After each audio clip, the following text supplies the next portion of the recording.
Praise the Lord, everyone. Thank you for tuning in with Dr. Lesia, the preacher. Okay. I am your 1.1 millionaire. Millionaire? I'm claiming it. Yes. Yes. 1 million viewsionaire. A viewsionaire. There are many, many, many on YouTube. But hey, I decided to give it a name, claim it, and run with it. The 1.1 million viewsionaire on her way to being a millionaire. And I am with my daughter. I'm Delivered25.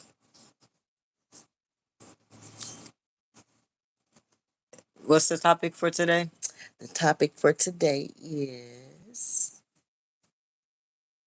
even though our fathers, our dads here on earth, whether it's natural fathers, stepfathers, adopted fathers, things of that nature, despite the many, many mistakes they make,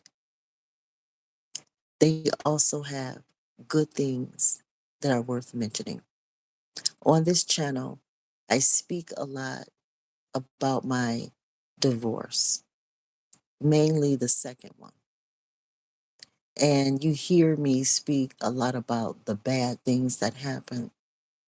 But every once in a while on my channel, I like to speak about the good things that happen in my marriages as well. Marriage is not all about the divorce part, all about the bad part. There are many wonderful things that happen in marriages and in family life as well. And I think it's only fair to be balanced and mention the good as well as the bad. Yeah, for me, it's easy for me to discuss what's good about somebody alone than it is for me to discuss with somebody else, depending on the person, especially when it comes to it being my father's. Um, just because I've had a long journey with them in life and everything that I've been through, sometimes it's hard for me to put my feelings away and just talk about the positive things, but I know it's necessary to do. Yes, yes. So, in all fairness, the good things, the good memories. So, you want me to start or do you want to start? Well, what kind of memories do you want to dive into? Like situations we've been through or like lessons that we learned from them? Uh, well, in order to share the good, the positive, that kind of stuff, you kind of have to. How about I start from the beginning? We'll make this brief as possible. Can you click like, hit the subscription button, and the notification bell, please? Thank you so much. Um, well, your dad and I met in college. We met in college, and he was just a good fit for me as far as having a college boyfriend. I was 18. I was young. Remember yourself at 18? Yeah, it's been so many years removed from now, but I remember when I was 18, I barely knew what compared to what I know now.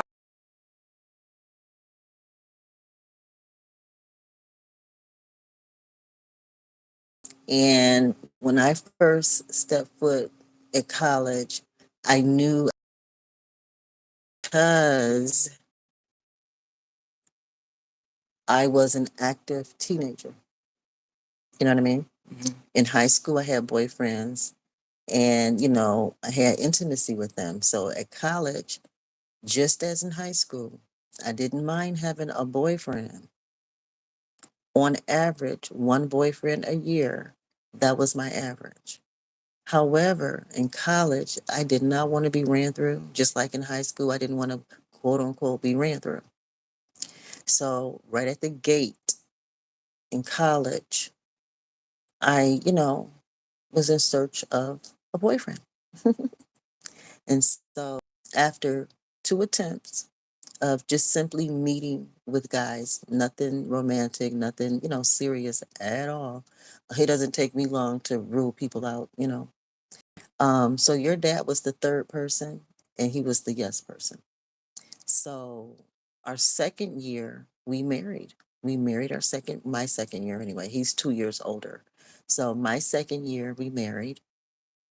And I finished up my schooling, my bachelor's degree, um, and we started having kids. So all of that was beautiful. And in college, we were able to start like a family plan. And a part of that plan was to raise a family. Well, we didn't want to have kids, so to just raise ourselves. So Because when that time came about having kids, since I'm one of the children, right, you're one of the children. when it was time to have kids, I know that you said that God anointed you to be able to have your first child. Do you think he just wanted to be a part of it at that time, or do you think he seriously felt the Holy Spirit to have a child too? Oh, your dad. Yeah. Well, the Lord came to me first. I felt that He asked me to have a child. I felt that the Lord asked me to have a child. And even though I had told myself all my life that I couldn't be a mother, didn't want to be a mother, I didn't see how I could be a good one. So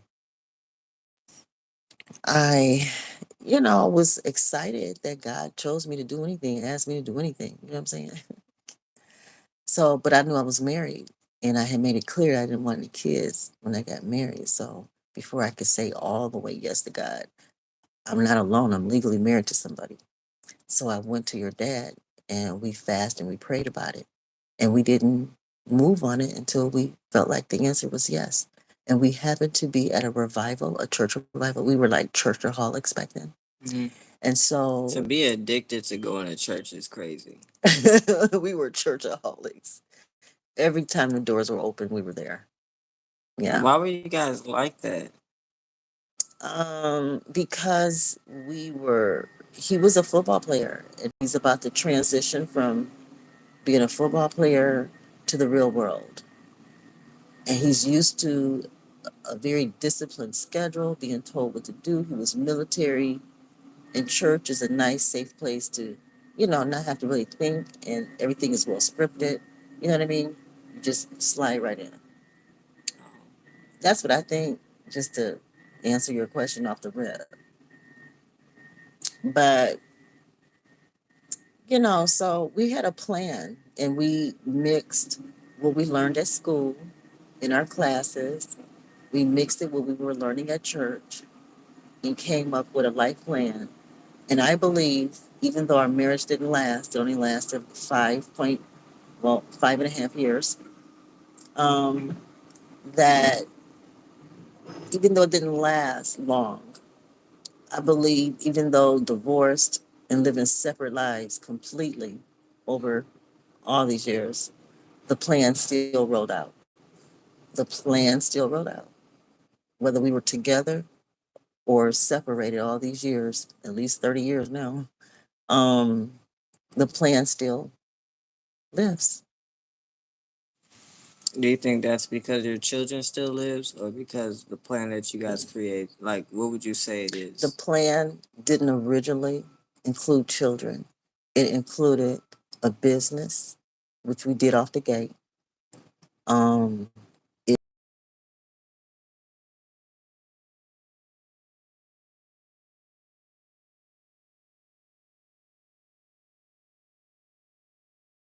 worked though.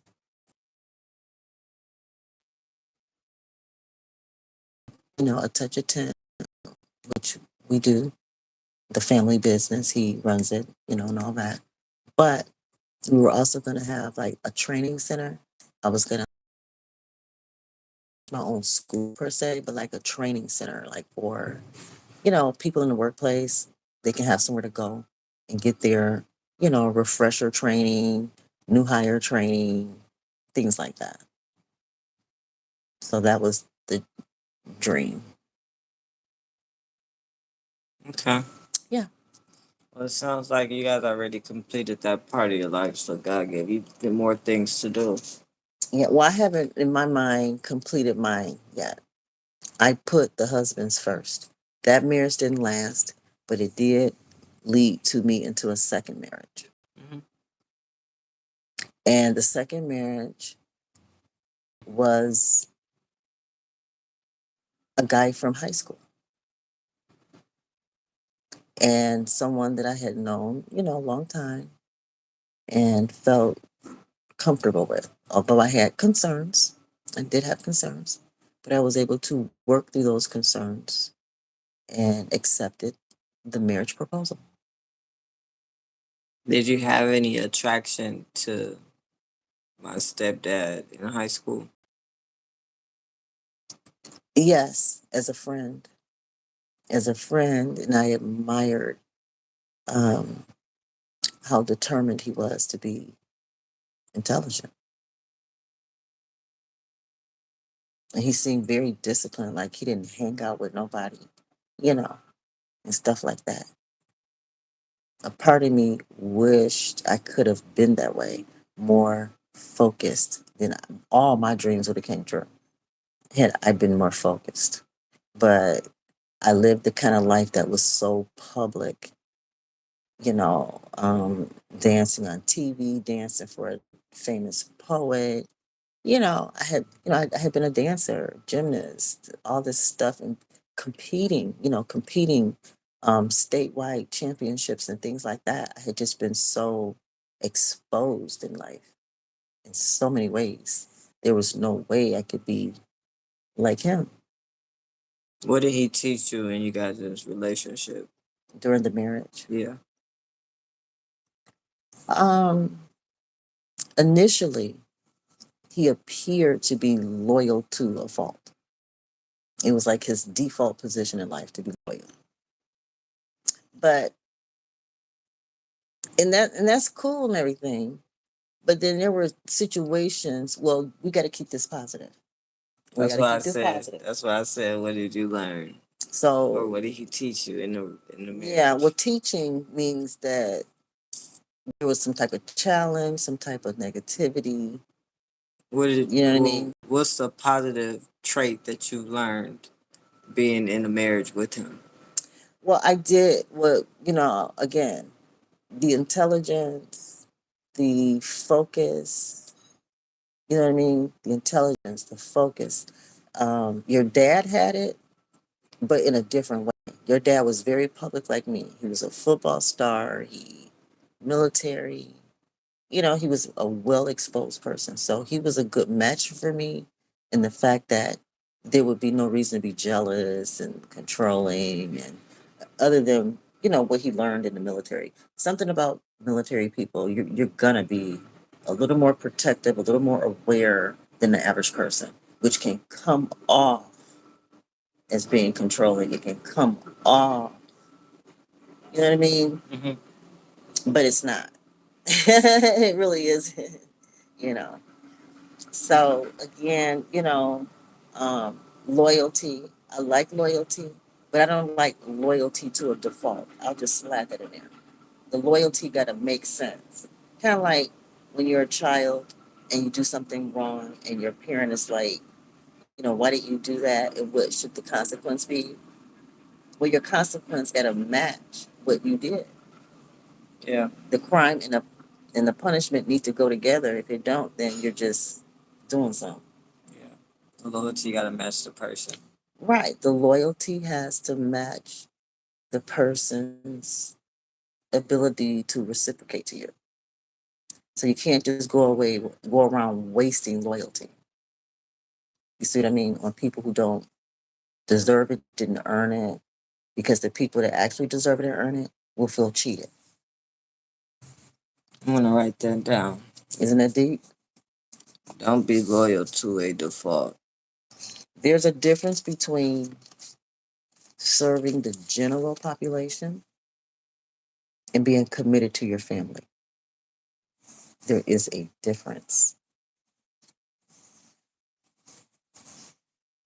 So I love the fact that, you know, in the second marriage, I experienced, the loyalty for a long time until he decided it was no longer on the table.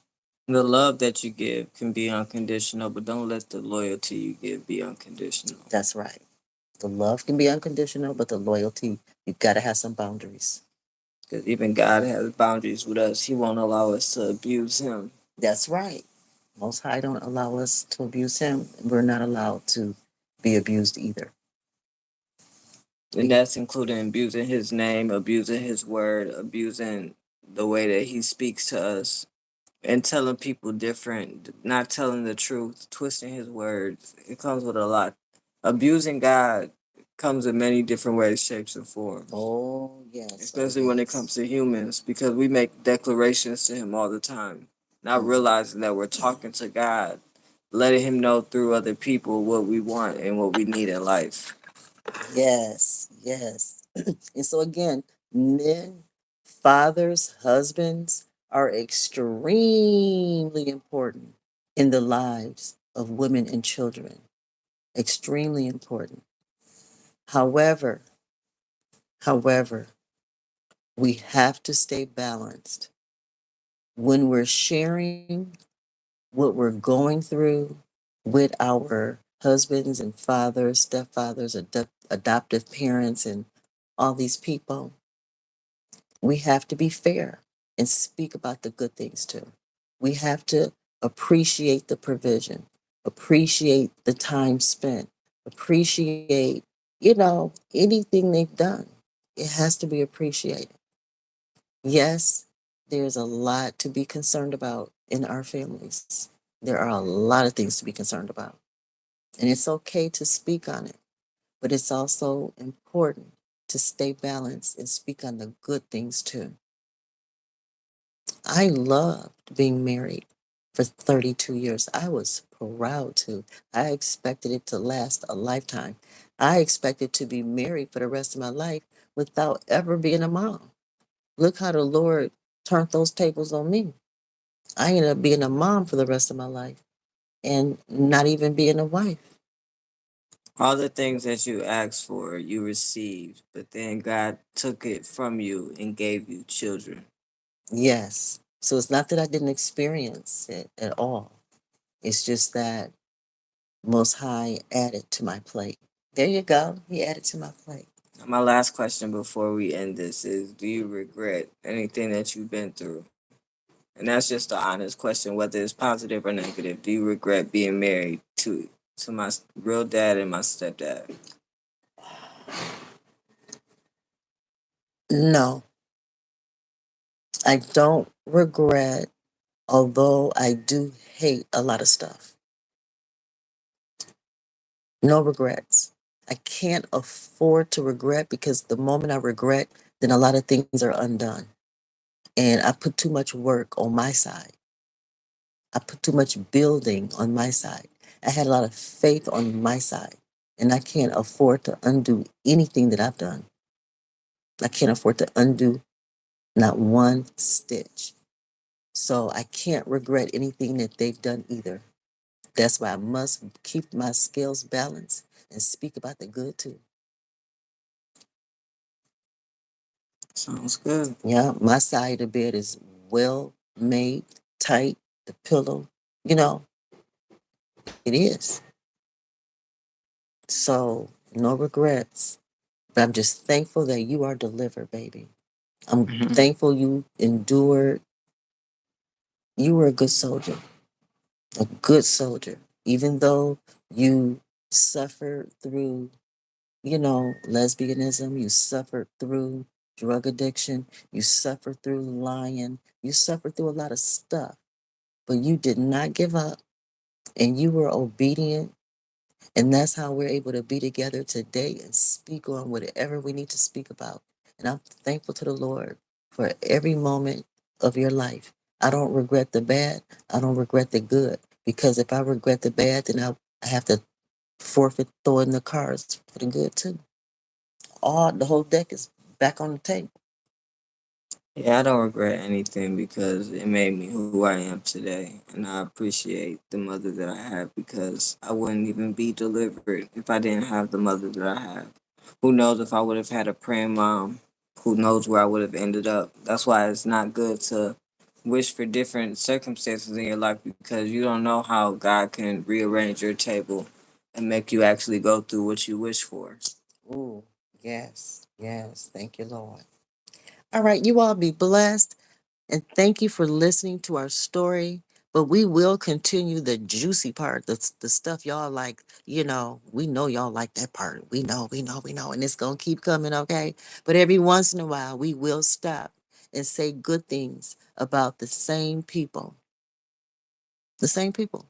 Everybody has good and bad. The tree of knowledge of good and evil is real. It's just as real as the tree of life. We have to eat from the tree of life every day just to stay alive, just to breathe, just to know anything, just to move. Both exist. And we can't pretend that one does and the other don't know that. Full truth. Yeah. You all be blessed. And we have 1.1 million views on this channel. Ooh, it's celebration time. Okay, guys. And thank you for your support. It means so much to not just me and my daughter and our family, but obviously to 1.1 million people too. Yeah. And that's all. Bye.